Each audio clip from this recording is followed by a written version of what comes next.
Alright guys, so got some work done on the mud truck. Still having problems. It's kind of bittersweet. The body came out great. It's been painted for a while. I've just been reluctant to use that much of my AK rust streaks on a Lexan body, but went ahead and did it. It's still not completely dry, so that's going to take a while probably.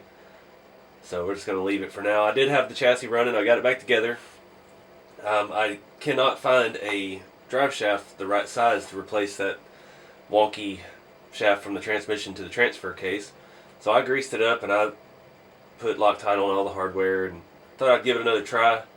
And I don't know. I don't know where the problem is. I've taken the gearbox apart.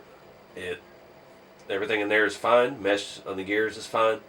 Took the transfer case apart a couple videos ago on this. Everything in there is fine. I took the front cover off of the front axle because it does seem like there's a bit of slop in the pinion on the axle gear, and everything looked fine. There wasn't any damage. There wasn't any ground down teeth or anything. So I don't know. We may have to take the whole axle apart because that's the only place left to really look. I don't know what the problem is. So if we take the axles apart, shim the pinion, and it's still doing it, we may have to go ahead and swap the transmission. I don't have a clue what I'll do. Kind of cutting corners on this. I'm running out of time before February, and I've never had a mud truck, and I really want to try it out and compete. So I think we got a good platform, but I'm just going with the Lexan body. I'm not going to go full scale build with a motor and scale transmission and stuff just yet. Really just want to kind of get my feet wet, see how this works, see what we can do to build upon it. But yeah, I did a couple things to get the body to mount. I haven't tested it out yet since the the weathering stuff's still a little damp. So you can see up here on one of my test drives, I bent the bumper.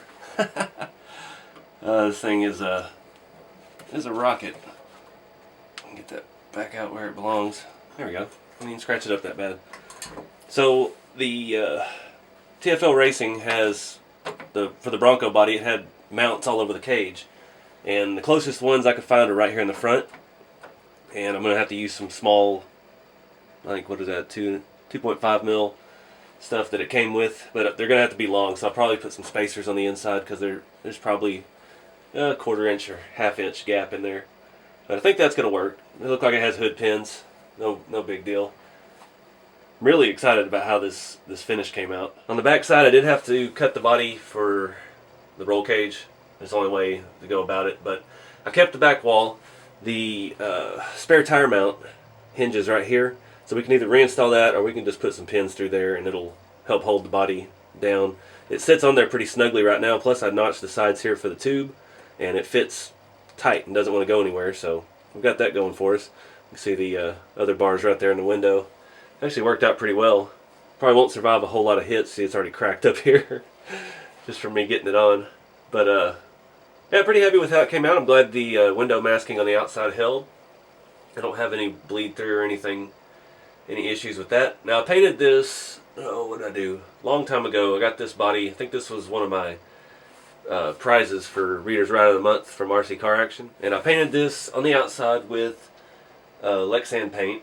Just a flat black or black. And I ran out and it didn't come out good and it sat on the shelf forever.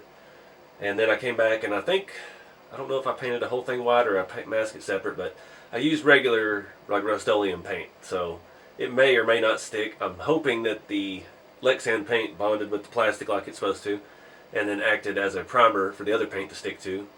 But I haven't tried that technique before, so we'll just have to see how it plays out once this thing starts rolling around in the mud. See if when the body dents, is the paint all going to fall off or not. But, you know, like I said, this is kind of a first endeavor into mud trucks. And just using what I've got mainly. But yeah, I'm still stuck on this. I know there's some of y'all out there with these TFL trucks.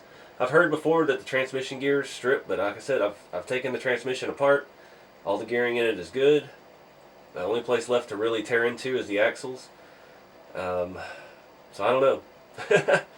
But appreciate y'all watching. And be sure to like, subscribe, and share it. And keep it scale. I'll see y'all in the next video.